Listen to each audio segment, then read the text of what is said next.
అలాంటప్పుడు వీళ్ళకి సామంతులుగా వస్తూ ఉన్నారు.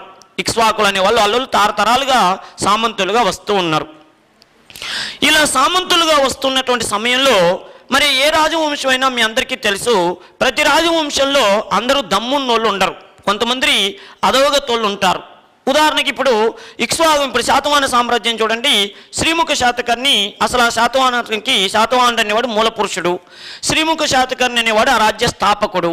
తర్వాత ఆ వంశంలో కాస్త ఒక మెరిసినోడు మొదటి శాతకర్ణి.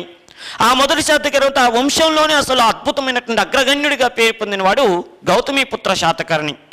ఆయన 23వ చక్రవర్తిగా 24 సంవత్సరాలు పరిపాలన చేసి అసలు మహారాష్ట్ర ప్రాంతం నుంచి ఉత్తర వాయు భారతదేశం వరకు శాతవాహన సామ్రాజ్యం కోల్పోయినటువంటి ఆ ఖ్యాతిని మొత్తం తిరిగి ఇనబడింపజేయటం కోసం అహర్నిశలు శ్రమించాడు మన గౌతమిపుత్ర శాతకర్ణి. ఆ తర్వాత చూడండి, మళ్ళీ చివరికి లాస్ట్ గొప్ప చక్రవర్తి అని చెప్పి మనం యజ్ఞశ్రీ శాతకర్ణి గురించి చెప్పుకుంటాం. ఇప్పుడు చూడండి, యజ్ఞశ్రీ శాతకర్ణి వచ్చే నాటికల్లా శాతవాహన సామ్రాజ్యం మళ్ళీ కుంచుకొని పోతుంది, తగ్గిపోతుంది. అలా తగ్గిపోతుంటే యజ్ఞశ్రీ శాతకర్ణి కొద్దిగా దాన్ని డెవలప్ చేయాలని ప్రయత్నం చేశాడు. ఆయన పర్లేదు. ఆయన తర్వాత వచ్చినటువంటి వాళ్ళంతా కూడా ఇక అంత సత్తువ లేని వాళ్ళు కావటం వల్ల ఏమైందంటే, ఎప్పుడైనా గమనించండి, ఒక రాజవంశానికి ఎవరైనా సామంతులు ఉంటే, ఒక రాజవంశానికి సామంతులు ఎందుకు లేకుండా ఉంటారు, సామంతులు ఉంటే ఆ రాజవంశంలో దమ్మున్న చక్రవర్తి ఉంటేనేమో సామంతులు తోక ముడుస్తారు. ఎప్పుడైనా చక్రవర్తులు బలహీనులు అసమర్థులయ్యారనుకోండి, వాళ్ళ సామంతులు చేతులు పైకెత్తుతారు, అంటే స్వతంత్రాన్ని ప్రకటించుకోవటం కోసం ప్రయత్నం చేస్తారు. ఇప్పుడు ఆంధ్ర శాతవాహన అక్కడక్కడ ప్రసిద్ధి చెందిన చక్రవర్తులు వస్తున్నప్పుడు సామంతులు అనే వాళ్ళు కొద్దిగా సైలెంట్గా ఉన్నారు. ఎందుకు వచ్చిన గొడవ, వాటితో గొడవ ఉన్న అధికారం కూడా పోద్దని చెప్పి సైలెంట్గా ఉన్నారు. కానీ శాతవాహన రాజ్యంలో 30వ చక్రవర్తి ఉన్నాడు, ఆయనే 3వ పులోమావి. 3వ పులోమావి అనేటటువంటి వాడు పరిపాలన చేస్తున్నప్పుడు ఆయన యొక్క అసమర్థత, ఆయన తెలివి తక్కువతన వల్ల ఆయన మన అమరావతి ధాన్య కటకాన్ని కేంద్రంగా చేసుకొని ధరణికోటని కేంద్రంగా చేసుకొని పరిపాలన చేస్తున్నప్పుడు ఆయన అసమర్థతను ఆసరాగా చేసుకొని సామంతులు బలపడుతున్నారు. అప్పుడు సామంతుల్లో ఒక ఆలోచన వచ్చింది. ఏం ఆలోచన వచ్చిందంటే, ఎన్నాళ్ళని వాళ్ళ కింద గాడిద చాకిరి చేద్దాం, మనకంటూ మనం ఒక స్వతంత్ర రాజ్యాన్ని స్థాపించుకుందామనే ఆలోచన వాళ్ళల్లో కలిగింది. అది వెంటనే రాలే, కొద్ది రోజుల పాటు అందరూ చాప కింద నీరులాగా ఆలోచించుకున్నారు. మరి ఎలా 3వ పులోమావిని నువ్వు పక్కన పో, మేమే ఎవరి ప్రాంతం పరిపాలన చేసుకుందాం అంటే ఉంటామని చేసుకు. డియర్ స్టూడెంట్స్, మన ఆంధ్రప్రదేశ్ రాష్ట్రంలో గ్రూప్ 2 ఎగ్జామ్ మెయిన్స్కి ప్రిపేర్ అవుతున్నటువంటి విద్యార్థులకి మన విజయవాడ హర్షిత అకాడమీ అందిస్తున్నటువంటి ఒక సదవకాశాన్ని వినియోగించుకోవాలని మేము కోరుకుంటున్నాం. ఏంటంటే, ఎగ్జామ్ వాయిదా పడిందన్న విషయం అందరికీ తెలిసింది కాబట్టి మెయిన్స్ ప్రిపేర్ అవుతున్నటువంటి విద్యార్థులందరూ కూడా ఇంకా పర్ఫెక్ట్గా ఈ సబ్జెక్ట్ మీద, అంటే అన్ని సబ్జెక్ట్ మీద సరైనటువంటి అవగాహనతో ఎగ్జామ్ రాయాలన్న ఉద్దేశంతో ఆన్లైన్లోను ఆఫ్లైన్లోను వివిధ రకాలైనటువంటి టెక్స్ట్ సిరీస్ని కండక్ట్ చేస్తుంది. ఈ అవకాశాన్ని ఆంధ్రప్రదేశ్ రాష్ట్రంలో గ్రూప్ 2 యాస్పిరెంట్స్ అంతా కూడా వినియోగించుకోవాలని కోరుతున్నాం. ముఖ్యంగా విద్యార్థులు గుర్తుంచుకోవాల్సిన విషయం ఏంటంటే, మీరు ఎన్నిసార్లు ఆ సబ్జెక్టు చదివినా కూడా ఎగ్జామ్ ప్యాటర్న్ అనేటటువంటి తెలియాలి. అంటే ప్రతి ప్రశ్నని ఎలా అడుగుతున్న అనేటటువంటి విషయాన్ని మీకు తెలియాలి. అది తెలియాలంటే ఎక్కువ ఎగ్జామ్స్ రాసినట్టయితే ఏ బిట్టుని ఏ టైప్లో అడగటానికి అవకాశం ఉంది, అదే బిట్టుని ఎన్ని రకాలుగా ఆన్సర్లను చేయడానికి వీలవుతుందని ప్రతి విషయాన్ని ఇప్పుడు ఎలా అంటే మనం ఆ ఎగ్జామ్స్ ద్వారా మనం ఎక్స్పీరియన్స్ సంపాదించుకుంటే అసలు ఎగ్జామ్కి దాన్ని బాగా ఆ అవకాశాన్ని వినియోగించుకోవచ్చు. ఈ అవకాశాన్ని మీరు ఇంటి దగ్గర ఉండి, అంటే మీ అంతటా మీరు ఎగ్జామ్స్ ఏదన్నా ప్రాక్టీస్ పేపర్లు పెట్టుకొని చేస్తే అది సక్సెస్ కాలేరు. దీనికి అవకాశం కల్పిస్తున్నటువంటిది ఏంటంటే మన హర్షిత అకాడమీ విజయవాడ. వీళ్ళు ఏం చేస్తున్నారంటే, ప్రతి సబ్జెక్టు ఎక్స్పర్ట్ అనేటువంటి లెక్చరర్స్ చేత ఈ ఎగ్జామ్ పేపర్లను తయారు చేయించడంతో పాటు ఎగ్జామ్ అయిపోయిన తర్వాత వాటిని అనాలిసిస్ చేయించడానికి కూడా మంచి అవకాశం ఇచ్చారు. దీనిని అతి తక్కువ ఫీజుతో వీళ్ళు అందిస్తున్నటువంటి అవకాశాన్ని మీరందరూ వినియోగించుకోవాలని కోరుతున్నాను. దీనిలో ప్రత్యేకంగా ఏపీపీఎస్సిలో ఆంధ్రప్రదేశ్ హిస్టరీకి సంబంధించినటువంటి 75 మార్కులకు సంబంధించినటువంటి దాన్ని ప్రతి ఎగ్జామ్ని అంటే ఆఫ్లైన్లోను ఆన్లైన్లోనూ నేనే వాటి గురించి ఎక్స్ప్లెయిన్ చేస్తాను. విద్యార్థి మిత్రులు అందరూ కూడా ఈ సదవకాశాన్ని వినియోగించుకోవాలి. ఇంకా 45 రోజులు టైం ఉంది కాబట్టి ఇప్పటి నుంచి ఎగ్జామ్స్ రాయటం మొదలుపెట్టినా కూడా రేపటి రోజున ఖచ్చితంగా మీరు సక్సెస్ అవుతారని మాట ఇస్తుంది హర్షిత్ అకాడమీ. దీనికి సంబంధించినటువంటి ఇంకా ఏమన్నా ఫుల్ డీటెయిల్స్ కావాలనుకుంటే ఈ నెంబర్కు సంప్రదించగలరు. ప్రణాళిక తయారు చేశారు. ఏమని? 3వ పులోమావిని అసలు తీసేసి మనమే స్వతంత్ర రాజ్యాన్ని స్థాపించుకుంటే అద్భుతంగా ఉంటుందని చెప్పి ప్లాన్ వేసుకోరు. ఆ ప్లాను వేసిన వాళ్ళల్లో ప్రసిద్ధి చెందిన సామంతులు చాలామంది ఉన్నారు. కానీ అందరికీ ఆలోచన రాకపోవచ్చు, అందరూ ముందుకు అడుగేయకపోవచ్చు. కానీ వేసిన వాళ్ళు ఎవరంటే వీళ్ళకి ఆంధ్ర శాతవాహనులకున్న సామంతుల్లో బలమైన సామంతులు ఇక్ష్వాకులు. తర్వాత రెండో బలమైన సామంతులు ప్రాచీన పల్లవులు. ఈ ఇక్ష్వాకులు ప్రాచీన పల్లవులు ఇద్దరు ఒక చోట సమావేశమయ్యి మనం ఎన్ని రోజులు వాళ్ళ కింద సామంతులుగా ఉండేదానికంటే మనకంటూ ఒక స్వతంత్ర రాజ్యాన్ని స్థాపించుకుంటే మన పేరు ప్రతిష్టలు బయట ప్రపంచానికి తెలుస్తాయని చెప్పి ఆశపడ్డరు. ఆశయంతో ముందుకు నడిచారు. దాని ప్రయత్నమే ఏమైందంటే మిగతా వాళ్ళందరినీ సమీకరింపజేసి అప్పుడు విషయం ఏంటంటే 3వ పులోమావిని ఓడించి అతన్ని నుంచి రాజ్యాన్ని స్వతంత్రాన్ని ప్రకటించుకున్నామని చెప్పి ఆయన మీదనే యుద్ధం ప్రకటించారు.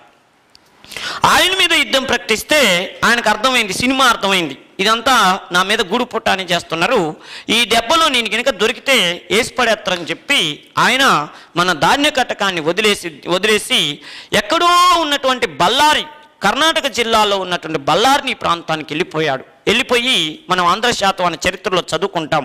3వ పులోమావి ఆయన అక్కడ పరిపాలన చేసుకుంటూ తర్వాత కాలంలో ఆయన ఆలోచించాడు.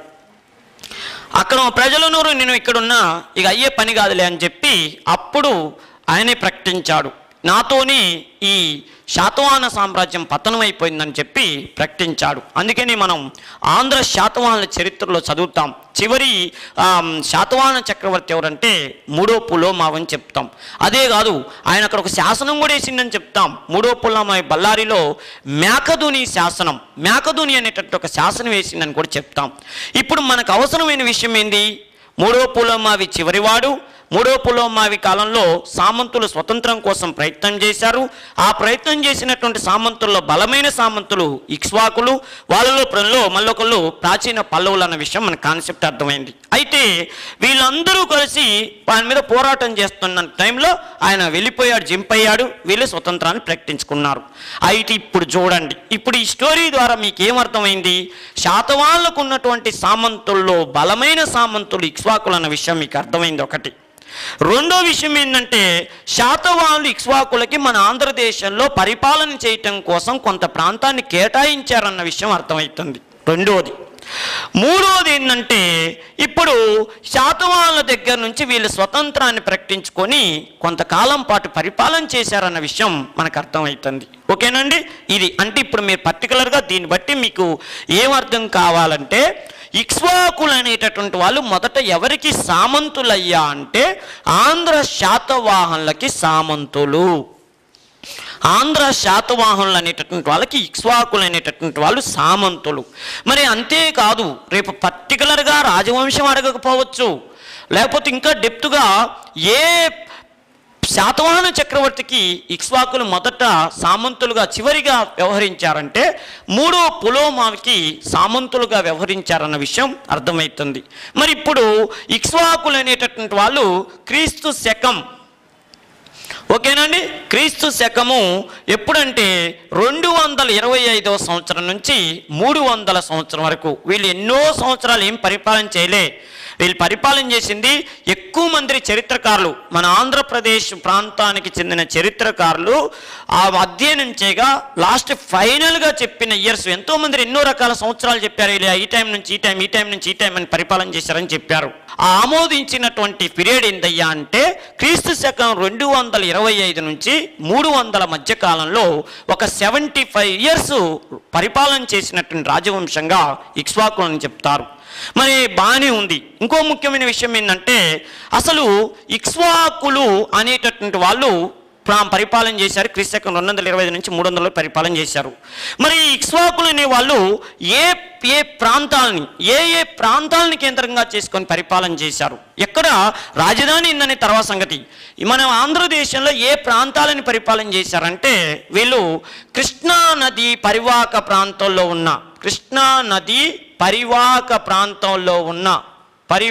ప్రాంతంలో ఉన్నటువంటి గుంటూరు జిల్లాలో కొంత భాగాన్ని, నల్గొండ జిల్లా అంటే ఇప్పుడు తెలంగాణలో భాగమైనటువంటి నల్గొండ జిల్లాని, గుంటూరుని నల్గొండని కేంద్రంగా చేసుకొని పరిపాలన చేశారు. అంటే తెలంగాణ ప్రాంతం, ఆంధ్ర ప్రాంతం, గుంటూరు జిల్లా, కృష్ణా జిల్లాలో కూడా కొంత భాగం, కృష్ణా జిల్లా కొంత భాగం, గుంటూరు జిల్లా కొంత భాగం, నల్గొండ జిల్లా మెయిన్ మాత్రం గుంటూరు, నల్గొండ జిల్లాలను కొన్ని ప్రాంతాలను కేంద్రంగా చేసుకొని వీళ్ళు మొదట ప్రారంభించారు పరిపాలన. అలానే ఈ 2 ప్రాంతాలకి అంకితమైపోలే. తర్వాత వచ్చిన చక్రవర్తులు మళ్ళీ దాన్ని డెవలప్ చేశారు.